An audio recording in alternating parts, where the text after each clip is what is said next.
I'm Zach Shepard, and I own Directive Board Shop, and I'm a skate park advocate.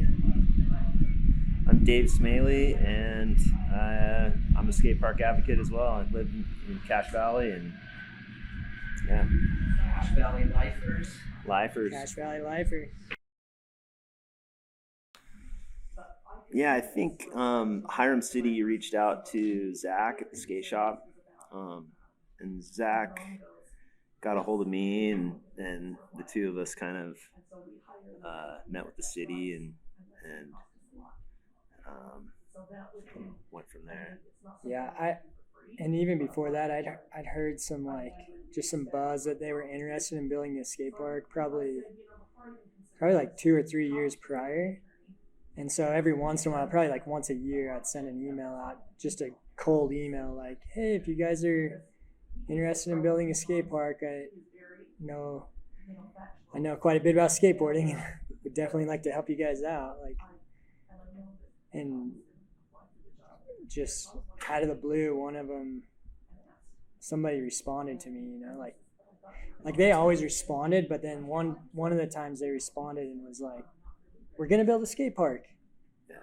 And then almost immediately after, I think 2-3 days later, they had us come out for a meeting, and we just met with Ron and Matt and the mayor, the city council person, and somebody from JBL. Is it JBL? JBS. JBS. It's like one of the key sponsors. Yeah, it's a meat processing plant, or I don't know. It's where you get the hamburgers from. Yeah. But and they actually donated a big chunk of money for the skate park. So JBS really helped this park to grow in size, and that was a good push to get it started, get it off the ground. But yeah, that initial meeting, the city wasn't quite sure. They knew that they wanted a skate park, but they didn't know how to go about it. They had never done this before, and we had both helped with other skate parks in the valley, and so we were able to just talk to them and kind of share the knowledge that we have, in terms of the process, and get it going. One of the big things is that they didn't know what to do next. They knew they wanted to have a skate park, but we helped them get an RFP together, and we selected a handful of skate park builders that we felt were quality. Yeah, you could pick one of any of these 5 companies. Basically, I can't remember how many there were, but yeah, there's 5 or 6. And we kind of picked too. We were trying to pick park builders that we knew had a reputation for building parks that we knew that the skate community would enjoy too. So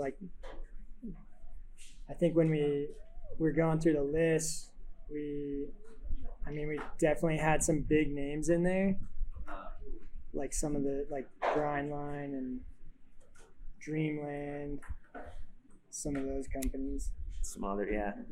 But Hunger was in there, and what we liked about Hunger was that they're a true design build company. We really like that Bart and Christy are the owners. Bart's designing it, and he's on the dirt, on the ground, working it.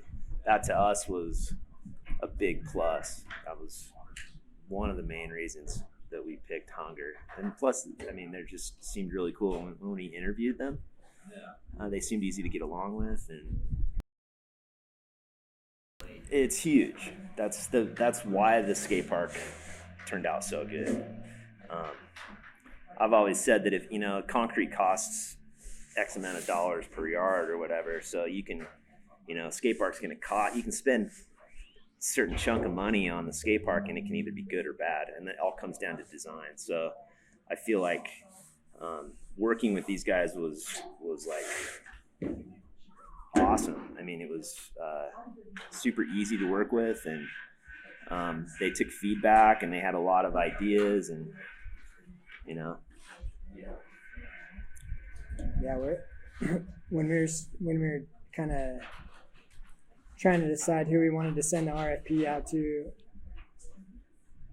Hunger was kind of like not super well known in our area.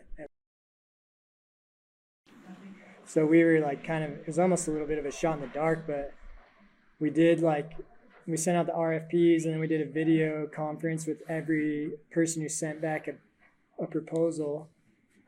And I remember, yeah, like Hunger was like, it was almost like an instant connection, you know, like you could tell they were passionate about like skate parks and building them and doing good work. And it was like, you could almost just tell right away that it was like going to be a good fit.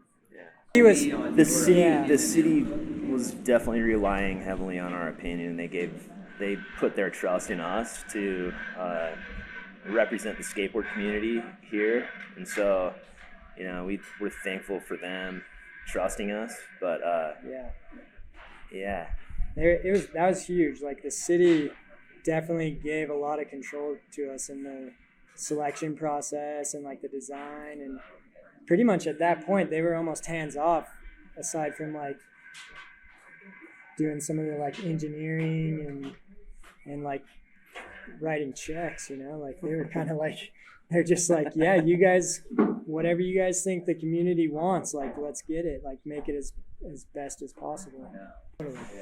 Yeah, I feel like it's important to have skateboarders involved in that process. I feel like a lot of cities will just go talk to another city and say, hey, who built your park? And they just default to whoever built the other park. And we were able to find Hunger, which they wouldn't have done on their own. So